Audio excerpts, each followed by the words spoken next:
दोस्तों, इस दुनिया में दिखावा करने वाले लोगों को हम दो तरह से देख सकते हैं। एक तो वह जिनके पास धन संपदा होती है, तब वो दिखावा करते हैं। और दूसरे वह जिनके पास कुछ भी नहीं होता, उनके पास धन संपदा भी नहीं होती। कहने का अर्थ यह है कि उनके पास कोई भी ऐसा गुण नहीं होता जिससे लोग उनकी प्रशंसा करें। इसीलिए वे झूठ बोलकर दूसरों से अपनी प्रशंसा करवाना चाहते हैं। वो दिखावा करते हैं कुछ होने का, लेकिन उनके अंदर कुछ होता नहीं है। जो लोग अपने गुण या फिर अपनी धन संपदा के कारण दिखावा करते हैं, वो अहंकार के शिकार हो जाते हैं। उनके अंदर अहंकार फूट फूट कर भर जाता है। उन्हें खुद पता भी नहीं चलता, लेकिन धीरे धीरे यही अहंकार उनके जीवन का मजा छीन लेता है।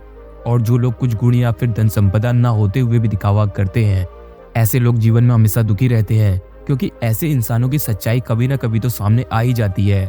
तो उन पर कोई विश्वास नहीं करता, कोई भरोसा नहीं करता, और इस दुनिया में कोई भी उनका अपना नहीं होता। उसके घर वाले, उसके माता पिता तक उस पर भरोसा नहीं करते हैं, क्योंकि उसकी दिखावा करने की आदत सबकी नजरों में उसे नीचा बना देती है। आज की जो कहानी मैं आप लोगों को सुनाने वाला हूँ, वो एक ऐसी व्यक्ति की कहानी है जो दिखावा करने की वजह से परिस्थितियों में फंसता चला जाता है। और आखिरकार उसका परिणाम क्या होता है, यह तो आपको इस कहानी में ही सुनने को मिलेगा। और साथ के साथ आप इस कहानी में यह भी जानेंगे कि दिखावा करने वाले लोगों से किस प्रकार अपने आप को बचाया जाए, या फिर आप खुद दिखावा करने से कैसे बचें। यह सब आपको इसी कहानी में सुनने को मिलेगा। इससे पहले कि आप इस कहानी में खो जाएं, इस चैनल को सब्सक्राइब करके बेल नोटिफिकेशन को जरूर दबा देना। कभी कभी जीवन आपको बड़ी मुश्किल में डाल देता है। ऐसी ही मुश्किल में राजेश नाम का एक युवक फंसा हुआ था। उसे अपने घर से निकले हुए बहुत समय हो गया था, कई महीने बीत चुके थे।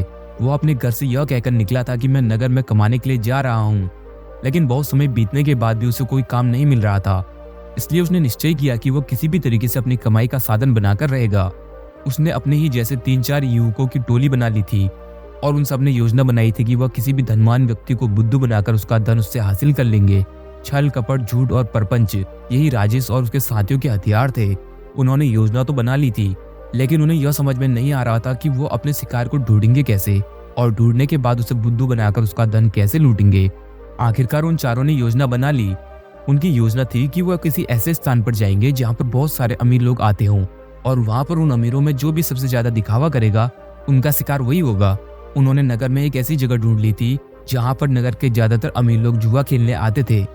उनकी योजना थी कि वो एक ऐसा नाटक रचेंगे जिसमें राजेश किसी नगर का महाराज कहलाया जाएगा, और उसके सभी साथियों में से 2 साथी उसके अंगरक्षक होने का अभिनय करेंगे।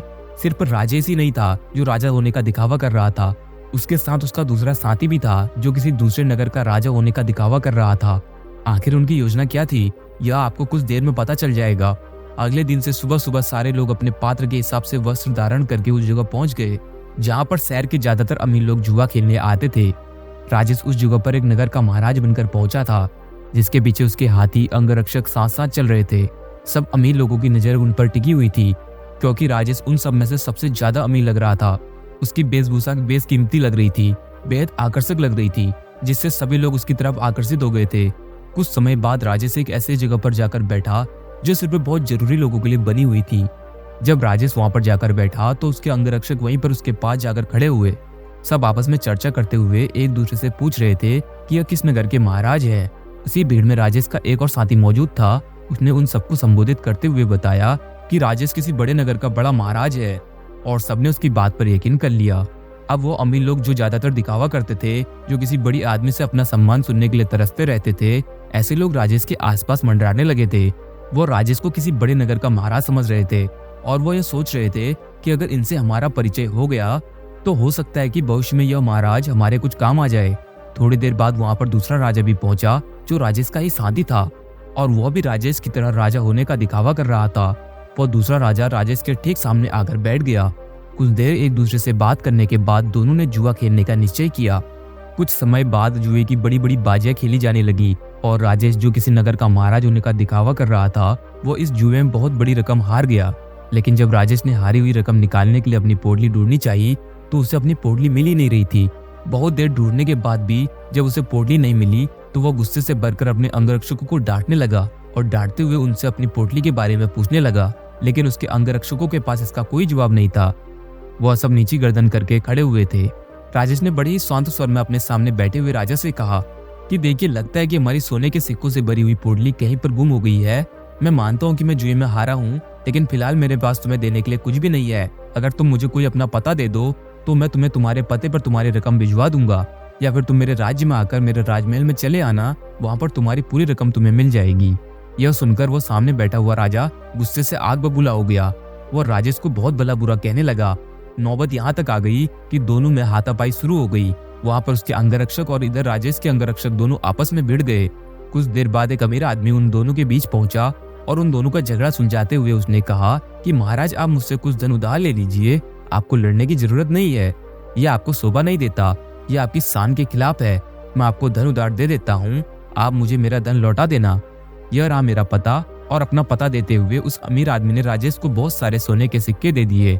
जितने वो जुए में हारा था उसने उसी के सामने बैठे हुए राजा के मुंह पर फेंक कर मारे और उस राजा से कहा कि हमारे लिए इन मुद्राओं की कोई कीमत नहीं है। तुम हमें जानते नहीं हो कि हम कितने बड़े महाराज हैं, हमारा नगर कितना बड़ा है, कितना खुशहाल है। अगर तुम कभी हमारे नगर में आओगे तो तुम्हें पता चलेगा इस सज्जन ने मेरी मदद की है और बदले में मैं इसका इनाम जरूर दूंगा। और ये कहते हुए राजेश ने उसे अपने नगर का पता देते हुए कहा कि अगर तुम हमारी मदद नहीं करते तो शायद आज हमें अपमानित होना पड़ता, लेकिन तुमने हमारी इज्जत बचाई है और बदले में हम तुम्हें सम्मान से नवाजेंगे। तुम्हें कभी भी किसी भी चीज की जरूरत हो तो तुम बेहिचक हमारे नगर में हमारे राजमहल के अंदर चले आना, तुम्हारे लिए हमारे राजमहल के दरवाजे हमेशा खुले रहेंगे। वो अमीर आदमी तो चाहता ही यही था कि किसी तरह मेरा काम निकल जाए, किसी तरह मैं महाराजा की नजर में ऊंचा बन जाऊं कि भविष्य में कोई अपना काम उनसे निकलवा सकूं। थोड़ी देर बाद संध्या हो चुकी थी और संध्या समय सभी अपने घर की तरफ प्रस्थ कर गए। राजेश ने भी उस अमीर आदमी से जाने के लिए आज्ञा मांगी और कुछ समय में धन वापस लौटाने का वादा करते हुए राजेश वहां से अपने अंगरक्षकों के साथ प्रस्थान कर गया। उनके द्वारा रचे गए नाटक में एक अमीर आदमी फंस चुका था, जिससे उन्होंने बहुत सारा धन भी ऐंठ लिया था। राजेश ने योजना बनाई थी कि जैसे ही वह किसी अमीर आदमी को बेवकूफ बना देंगे तभी वो इस नगर को छोड़ देगा, क्योंकि अब यहाँ पर रहना अब खतरनाक साबित हो सकता था। इसलिए उसने अपने साथी को बुलाने के लिए कहा, जो दूसरे राजा का अभिनय कर रहा था, क्योंकि सोने के सिक्कों से भरी पोटली तो उसके पास थी। लेकिन बहुत ढूंढने के बाद भी राजेश का साथी उसे कहीं नहीं मिला। अब राजेश को आभास हो गया था कि उसके साथी ने उसी को बेवकूफ बनाया है और सारा धन लेकर रफू चक्कर हो गया है। जब राजेश को इस बात का पता चला तो उसे बहुत दुख हुआ। उसे कोई रास्ता नहीं सूझ रहा था, बिना धन के वो इस नगर को छोड़ भी नहीं सकता था, क्योंकि कहीं जाने के लिए धन चाहिए था। और जिस अमीर आदमी ने उसे धन उधार लिया था वो उसे इस नगर में जरूर किसी न किसी दिन पकड़ लेगा, और जिस दिन वो उसे पकड़ लेगा उसे लंबी कारावास हो जाएगी। यहाँ पर समझने की बात यह थी कि वह अमीर आदमी उन लोगों के बीच में दिखावा करने की कोशिश कर रहा था कि मैं रईस लोगों के बीच में उठता बैठता हूँ, जिससे उसका ओहदा अपने साथियों के बीच बढ़ सके। इसलिए उसने दिखावे की वजह से राजेश रूपी राजा को वह धन उधार दे दिया था। और राजेश तो जैसा आप सबको पता है वह इसलिए दिखावा कर रहा था कि वह किसी को अपना शिकार बना सके। लेकिन वो कहते हैं कि जैसी करनी वैसी बननी। दोनों को दिखावे की सजा मिली। उस अमीर आदमी का धन लूट गया और यहाँ राजेश को उसके साथी ने ही बेवकूफ बना दिया था।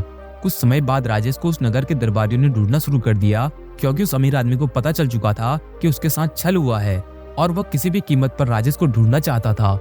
इसलिए राजेश को छुपकर जंगल के रास्ते से वो नगर छोड़कर भागना पड़ा। जंगल में छुपते छुपाते वह एक दिन भिक्षु की कुटिया में पहुंचा, जहाँ पर एक भिक्षु ध्यान कर रहे थे। राजेश उस भिक्षु के चेहरे की सादगी देखकर उसकी तरफ बहुत आकर्षित हो गया। उनके ध्यान से बाहर आने का इंतजार करने लगा। कुछ देर बाद जब भिक्षु ने अपनी आंखें खोली तो उन्होंने सामने बैठे राजेश को देखा। उन्होंने राजेश से पूछा कि तुम कहाँ जा रहे हो और यहाँ पर मुझसे क्या चाहते हो। राजेश उनके चरणों में गिर पड़ा और रोते हुए उनको बोला, गुरुदेव, दिखावा कर करके थक चुका हूँ, मुझे कोई रास्ता नजर नहीं आ रहा। घर वालों के सामने मुझे दिखावा करना पड़ता है कि मैं नगर में कोई काम कर रहा हूँ और नगर में मैं लोगों को बेवकूफ बनाता हूँ, उनके साथ छल करता हूँ, कपट करता हूँ। मेरा पूरा अस्तित्व दिखावे पर टिका हुआ है। कृपया करके मुझे कोई ऐसा तरीका बताएं जिससे मैं आपकी तरह सादगी भरा जीवन जी सकूं, खुश होकर शांत होकर अपने जीवन का मजा ले सकूं। मैं थक गया हूँ। भिक्षु ने मुस्कुराते हुए कहा कि सारी दुनिया दिखावा ही तो कर रही है। कोई अगर तुमसे कहता है कि तुम तो बहुत ईमानदार आदमी हो तो तुम खुश हो जाते हो, यह जानते हुए कि तुम एक झूठे और मक्कार आदमी हो। हर जगह, हर परिस्थिति में जब भी किसी इंसान को मौका मिलता है तो वो दिखावा करने से चूकता नहीं है। यह तुमने भी जरूर महसूस किया होगा। दिखावा करने के बाद तो तुम्हें यह लगता है कि तुम बहुत समझदार हो, तुम चालाक हो, लेकिन चालाक होने के कारण तुम्हारे जीवन की सरलता खो जाती है।